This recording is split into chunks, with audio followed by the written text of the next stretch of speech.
Okay, hello, Year 9. This is Mr. Hinchliffe, and this is the start of a series of lessons that are going to talk you through the most recent booklet that has been sent to you by your subject teachers, by your history teachers. And it is based on the Medicine Through Time course, which is what some of you will be starting in September, which is paper 1 of the History GCSE. Those who are not taking history at GCSE, this is still relevant because you will be looking at this throughout this term. So this is booklet 1. This is looking at ancient medicine from the 5th century BC to 500 AD. So what this first lesson is going to do is going to talk you through the first parts of the booklet and using the booklet, and then it's going to talk you through lesson 1. And this will be available on YouTube as well, and your history teachers will send this to you via email for you to access, so you can use this to help you and guide you. We appreciate how difficult it has been for you guys not to be in school and not to have that kind of one-to-one support that you're used to. So hopefully you can find these videos helpful and beneficial. Okay, so just a couple of things just to talk through about the booklet. First of all, is this part here. This is called the specification, and every subject that you do next year will have one of these. So the exam board give out a specification, and basically what it is it's a series of bullet points that you have to cover. So we look at these bullet points and we make lessons out of them. So this is the first block of the specification for the medicine course. Now you can see that the course starts in the year 1250. Now what we're going to be covering with this booklet is actually well over 1,000 years before that, 1,500 years before that, in the 5th century, so the 400 BC. And the reason for that is to understand medicine in medieval England, you have to understand medicine in the ancient world, so in ancient Greece and in ancient Rome. In fact, on this second bullet point here, and the first one indeed, are parts of the course that you will encounter within this ancient booklet, this ancient world booklet. So you're going to encounter supernatural reasons and explanations for the cause of disease. The lesson 2 is on the theory of the four humours. It's a very highly influential theory which is dominant in medicine for thousands of years. And Hippocrates and Galen, two individuals. Hippocrates was Greek, ancient Greek. Galen was living during the Roman period. Both are massively important to the medicine course at GCSE. Both are covered within this booklet. You don't need to worry too much about boxes 2 and 3, but just to give you an idea of what it looks like. Every booklet you have next year will have one of these at the front as well, so you can use it for revision purposes too. They're very helpful. It's just a bit of a synopsis here about what the booklet is and what is in it, and a contents page, which is always really helpful, so you can locate the booklet as well, and you can see the lessons and what you'll be covering throughout. Also, the next page 3 here, is a timeline that I've created for ancient medicine. I haven't included everything on here. In fact, you might want to create your own timeline at some point, make it look more colourful and attractive. But this is just a very brief timeline of the kind of the key events. Just a quick word on the years. So obviously we're going from around 500 BC to 500 AD. It's covering 1,000 years of history. Really, we haven't covered everything that happens during the ancient world, but just some of the main events. The year 0 is in the middle here, so we often use this to help us understand chronological understanding, to understand time. The year 0 is the supposed birth of Jesus Christ, so we often pitch everything from there. What you'll notice though is when it comes to BC, which stands for before Christ, which I'm sure a lot of you know, the years actually go down. So 500 BC is here. The first part of the timeline is the year 440, so it's actually going down in years to 350. 350 here as well, BC, 285, 30 BC, and then to 0. So it's going down. That's what happens. Once you get to the year 0, and you get past the year 0, you actually go up.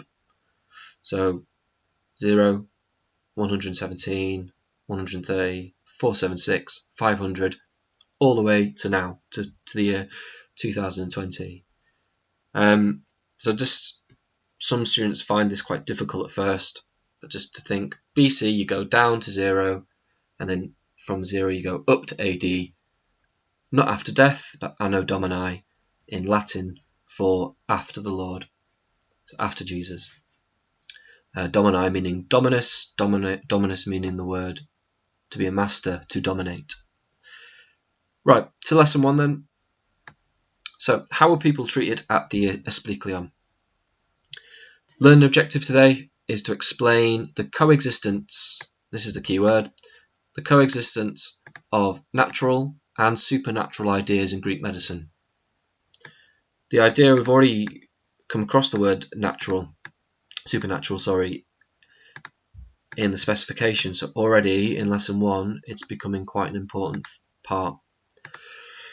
We're looking predominantly at Greek medicine, but like I said, later in the booklet we'll be looking at Roman medicine as well. So first of all, we need to understand what coexistence is, what natural ideas are, and what supernatural ideas are. So just have a quick read here. So in ancient Greece, they believed in both of these ideas, supernatural and natural, about the ideas about the world around them. The Greeks were great thinkers, and they developed the subject of philosophy.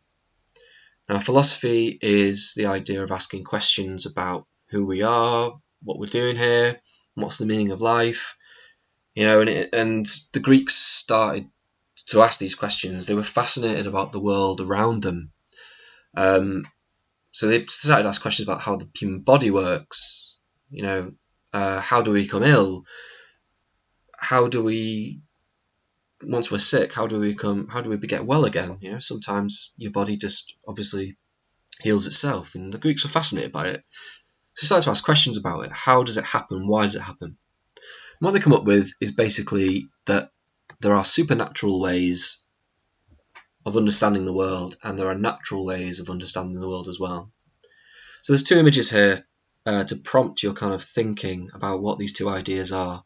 So I'm just going to suggest that you pause the video, have a look at the image, and see if you can come up with an idea of what supernatural and natural ideas actually are. So pause the video now, and then we'll recommence when you play again. Okay, so hopefully you have identified that supernatural ideas is something to do with gods. This is an image of Zeus, who was the king of the gods in ancient Greece. So supernatural ideas is things beyond our control. The reason why the world was created was because, as the Greeks would understand it, Zeus created the world. Or if you're a Christian, that God created the world. Supernatural ideas as well obviously go on to the idea that the reason why you get ill is because it's out of your control. It is the gods.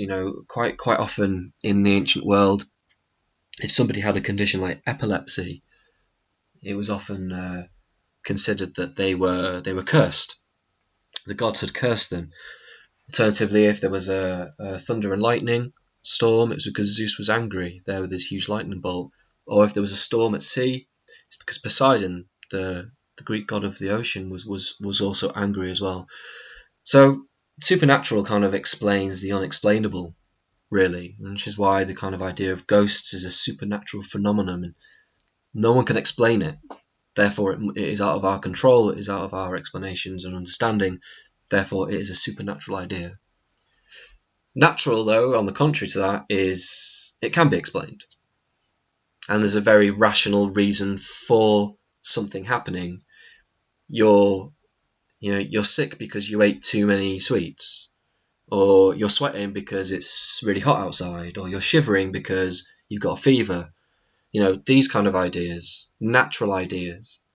And obviously the Greeks didn't understand anything about bacteria or germs. That discovery is not going to be made for thousands of years afterwards.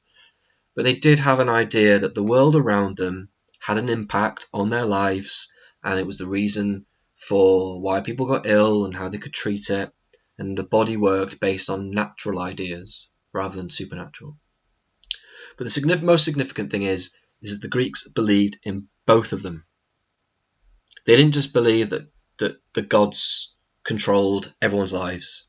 They didn't just believe that nature and the world around them had an impact on your well-being. They believed that the two of them existed both at the same time, i.e. they coexisted.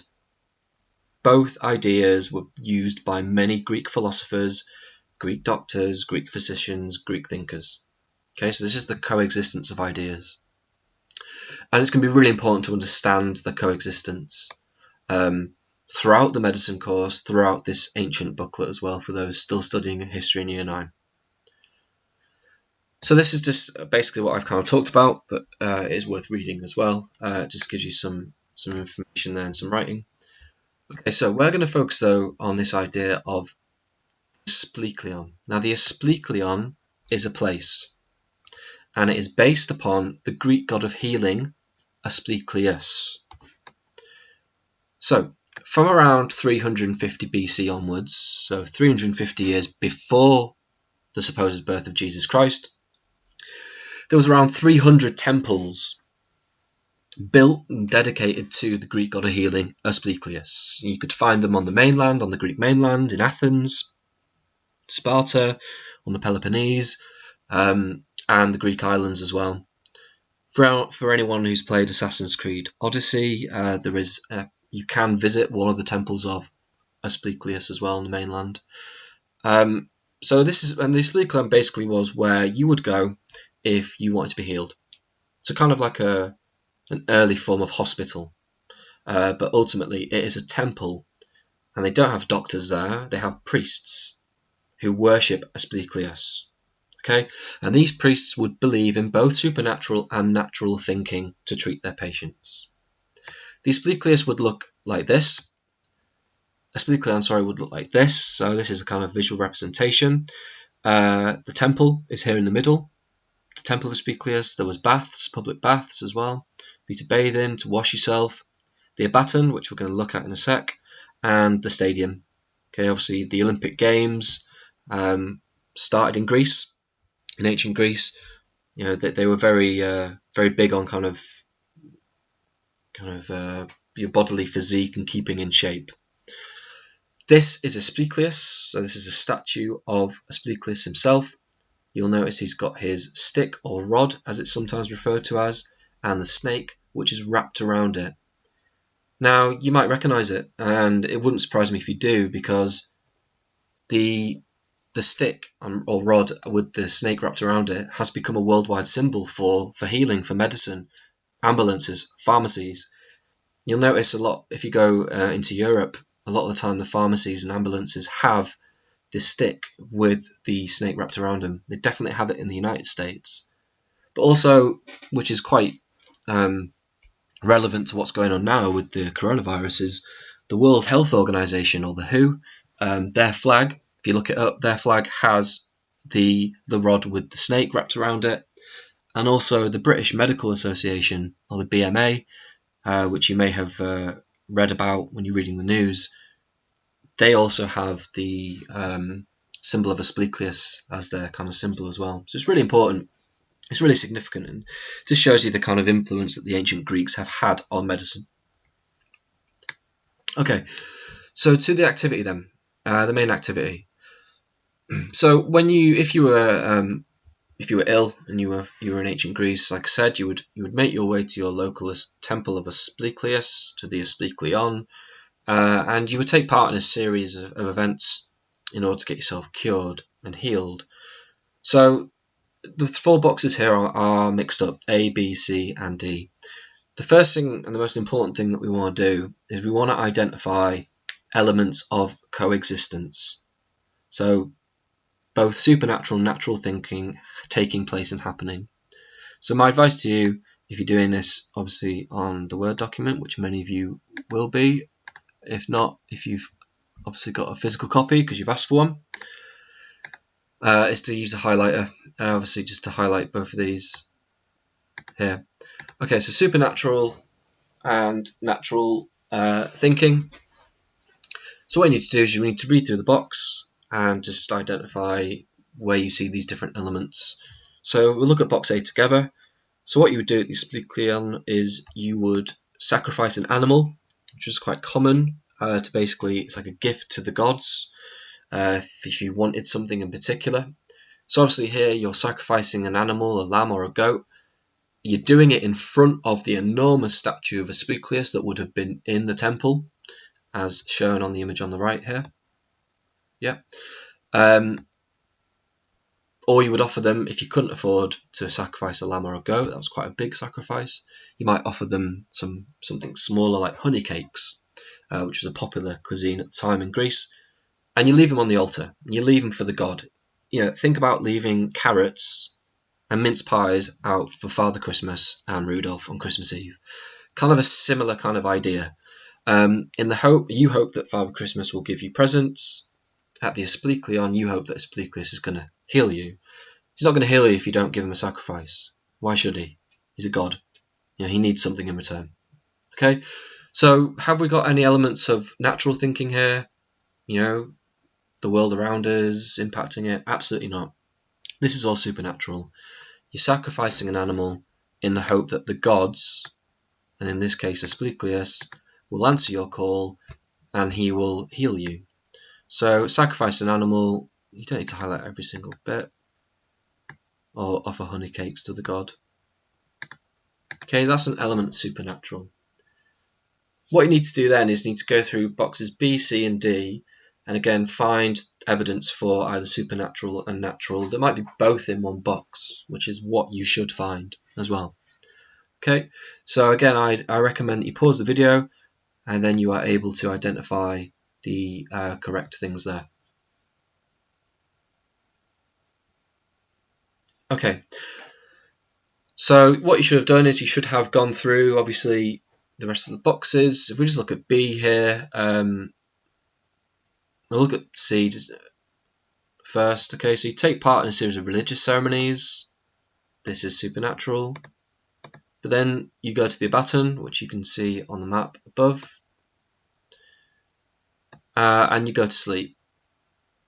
Now, sleep is a really good way to rest, isn't it? It's something that doctors will often recommend you do is to rest and to recuperate and just to gain sleep as well. So I'm going to say that is natural thinking. That is the priests of Asclepion, for Asclepius saying you need sleep to rest. The god will only heal you if you're sleeping. But obviously you can't just sleep anywhere. You have to do it in front of the statue of Asclepius. Okay, so there's supernatural. Box B, you're asleep. Yep, natural again.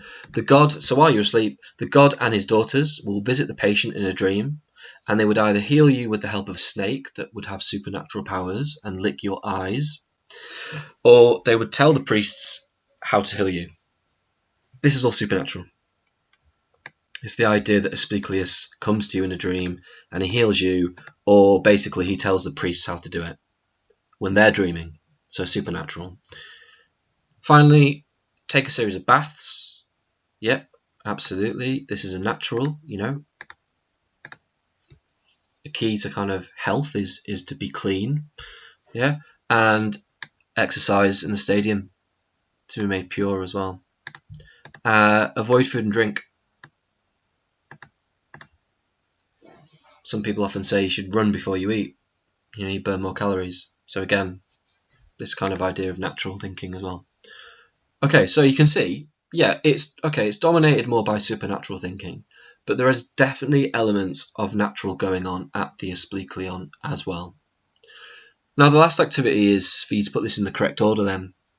It's not as important, but it's just worth you knowing exactly how it ran. So I'm going to give you just obviously again to pause the video and to kind of think what order this would go in, and then I'll go through it. So pause the video now and see if you can work out what order, what would happen at the Asclepion.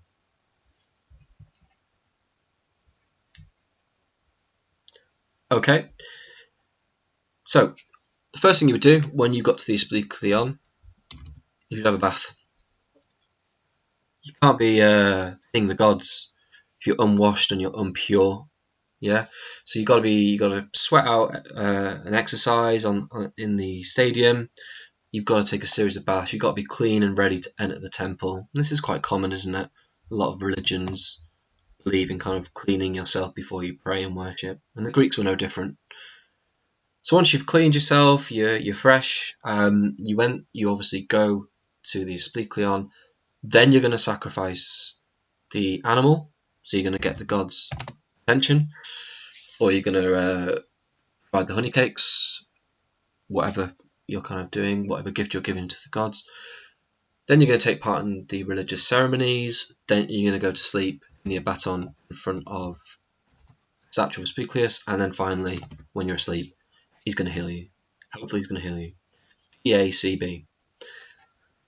So, last activity you need to do is just a brief summary here is how did the ancient Greeks at the Asclepion use both supernatural and natural ideas? Yeah, so just everything that we've learned to explain how they would use them and why they would use them as well. Okay. Once you've done that, and this will just obviously indicate how each of the lessons works, you'll see this not always at the end of the lesson because just due to formatting in space. You'll see a lesson summary. We use these in every GCSE booklet, so it's something for you to start to get used to. What the lesson summary is it's you kind of summarising the main points of the lesson that are important. When it comes to revision, it's very difficult to read through every single thing you've done. You have to be quite tactical about it.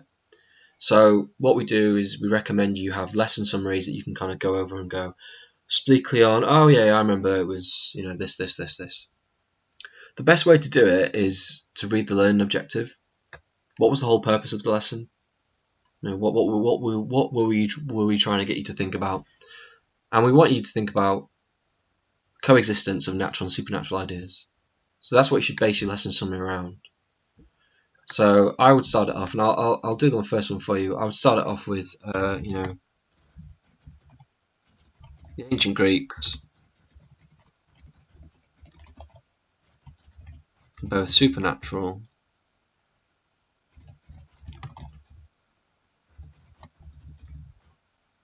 and natural ideas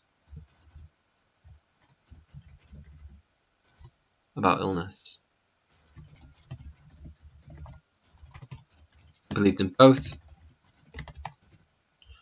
It was a coexistence of ideas. Yep. And you'd want to do bullet point 2, bullet point 3, so you might talk about at the Asclepion, they did this, and so on and so forth as well. Okay, so that's lesson 1. The next video will obviously look at lesson 2. You obviously make sure you look at the timeline, and you can see obviously here the cult of Asclepius develops. Last thing I will say is right at the end of the booklet, there is a knowledge grid, and again you can add this as you go. I recommend you do that so you can see supernatural thinking, natural thinking, coexistence, and Asclepion. You can already fill in 4 just from the first lesson. Okay, hope that was helpful. Email your history teachers if there's any issues or problems, and I'll speak to you on the next lesson.